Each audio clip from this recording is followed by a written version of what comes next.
तो पिछले एपिसोड में हमने देखा था कि आस्था ब्लैक बुल का एक ऑफिशियल मेंबर बन जाता है और जो लड़की उनको छुप के देख रही थी उसके बारे में हमको आज इस एपिसोड में पता लगेगा। अब आगे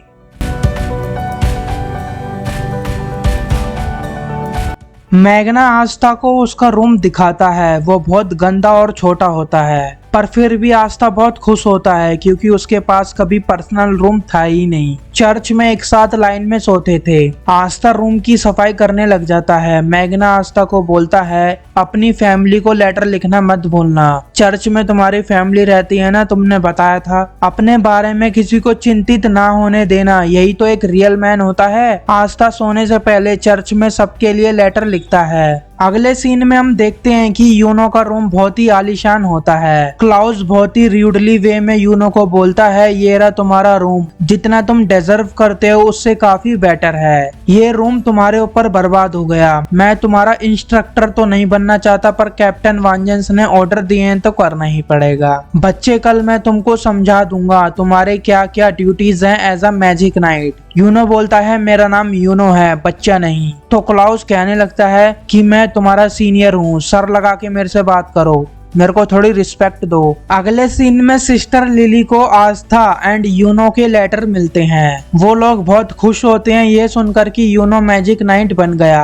और जब उनको पता लगता है कि आस्था ने भी मैजिक नाइट एंट्रेंस एग्जाम पास कर लिया, उनके होश उड़ जाते हैं। आस्था की हैंड राइटिंग बहुत बेकार होती है, सिर्फ सिस्टर लिली ही उसको अच्छे से समझ पाती है। वो सब बहुत ही खुश होते हैं। आस्था एंड यूनो मैजिक नाइट बन गए। फादर तो पूरे हाज विलेज में ये गुड न्यूज सुनाने चले जाते हैं। आस्था सुबह उठता है और बहुत खुश होता है, मैं मैजिक नाइट बन गया, ये सपना नहीं है। वो कपड़े पहनकर अपने रूम का गेट खोलते ही भागने लगता है और एक पिलर से टकरा जाता है। आस्था सोच में पड़ जाता है ये पिलर कल तो था नहीं यहाँ पर। मैग्ना उधर आता है। आस्था मैग्ना से इसके बारे में पूछता है। वो बताता है कि ये पूरी बिल्डिंग अपने आप ही शेप बदलती रहती है टाइम टू टाइम, तुमको जल्दी ही इसकी आदत पड़ जाएगी। फिर मैग्ना उसको पूरे ब्लैक बुल के बेस को दिखाने लगता है। ये है कैफेटेरिया, काफी बड़ा है ना। ये है बाथरूम, वो लोग नहाते हैं। आस्था को पानी बहुत गर्म लगता है पर मैग्ना बोलता है ब्लैक बुल के मेंबर के लिए ये नॉर्मल है। उधर गर्ल्स के रूम है,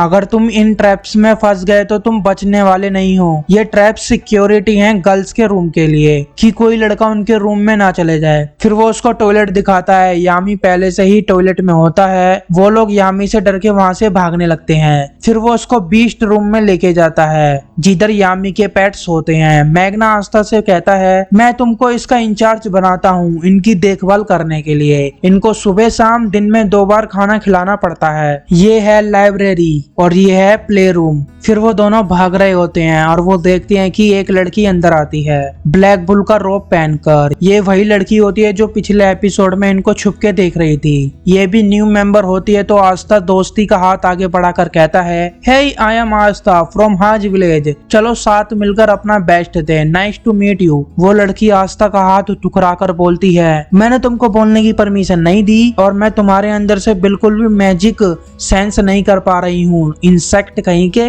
वो बताती है कि उसका नाम नोएल सिल्वा है, वो रॉयल फैमिली से है। आस्था उससे माफी मांगने लगता है। फिर बाद में बोलने लगता है हे तुम इंसेक्ट किसको बोल रही हो, हम दोनों सेम टीम में हैं, तो क्या फर्क पड़ता है कि तुम रॉयल्टी हो या नहीं। वो बोलती है फर्क पड़ता है। फिर ये दोनों बोलते हैं अच्छा बताओ कैसे। फिर वो बोलने लगती है तुम दोनों को बोलने से समझ नहीं आएगा। फिर वो अपना मैजिक दिखाती है, देखो एक कॉमनर और रॉयल्टी में कितना डिफरेंस होता है मैजिक लेवल में। वो अपने वाटर मैजिक से आस्था पर अटैक करती है। आस्था सोचता है अब तो मैं गया, तभी वो अटैक मुड़कर मैग्ना पर लग जाता है। मैग्ना बोलता है तुम क्या कर रही हो, मैं तुम्हारा सीनियर हूँ। वो बोलती है पर मैं रॉयल्टी हूँ, इसमें मेरी गलती नहीं, तुमको मैंने परमिशन नहीं दी उधर खड़े होने को। मैग्ना और आस्था का दिमाग खराब होने लगता है, ये क्या बवाल लड़की है यार। मैग्ना बोलने लगता है मुझे कोई फर्क नहीं पड़ता कि तुम रॉयल फैमिली से सिल्वर ईगल की बहन हो या नहीं, एकमात्र व्यक्ति जो तुम जैसे बिगड़ैल बच्चे को स्वीकार करेगा वो है मिस्टर यामी। थोड़ा थैंकफुल रहो यामी का। मैं कुछ नहीं बोल रहा क्योंकि तुम एक लड़की हो, पर मैं अब चुप नहीं रहूंगा।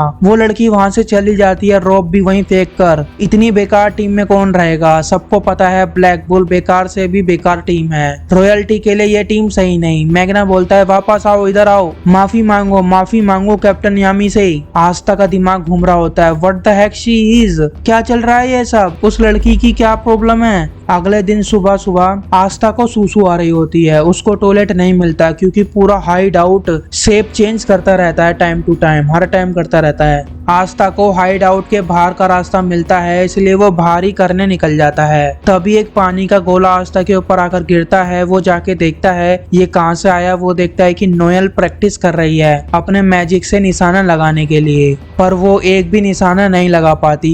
उसको पिछली बातें याद आने लगती हैं, जो सब लोग उसके बारे में बोलते थे कि वो मैजिक कंट्रोल नहीं कर सकती, बहुत ताने वगैरह मारते थे, बहुत बुरी बुरी बातें बोलते थे। इवन उसके भाई बहन भी उसके बारे में इतना बुरा बुरा बोलते थे। वो मर क्यों नहीं जाती इससे अच्छा, पर नोएल हार नहीं मानना चाहती, वो उन लोगों को दिखाकर ही रहेगी। इतने में वो आस्था को देख लेती है और सोचने लगती है कि तुम कितनी देर से मेरे को छुप के देख रहे थे। उसको लगता है अब उसका फिर से मजाक बनने वाला है, आस्था उसका मजाक बनाएगा। उसी टाइम उसके माइंड में वो सभी आवाज गूंजने लगती हैं जो उसके बारे में लोग बुरा बुरा बोलते थे। वो डर जाती है और आस्था पर अटैक करने लगती है, क्योंकि वो एक रॉयल फैमिली से है तो नोएल में बहुत पावरफुल मैजिक है जिसको वो कंट्रोल नहीं कर पाती, और वो अपने आप को ही अपने मैजिक में फंसा लेती है। यामी सोने जा रहा होता है, तभी वो देखता है कि ये क्या हो रहा है भाई साहब। सभी ब्लैक बुल के मेंबर देखते हैं ये क्या है, इतना powerful magic, out of control, अगर कुछ नहीं किया गया तो बहुत बुरा हो सकता है। यामी कहता है अगर हम अपने मैजिक से उसको फोर्स करके बाहर निकालने की कोशिश करें तो वो मर जाएगी। वो फ्यूनरल को बोलता है क्यों ना तुम अपने स्पेशल मैजिक से उसको बाहर निकाल दो। फ्यूनरल बोलता है मैं उसके इतना क्लोज नहीं जाने वाला, ये बहुत डेंजरस है। यामी सोचने लगता है हमारे पास अगर कोई होता जो मैजिक पावर को नलिफाई कर देता तो कितना आसान होता ना। तभी आस्था उधर दिखता है, यामी उसको हवा में उछाल कर फेंक देता है और बोलता है कुछ करो इसका।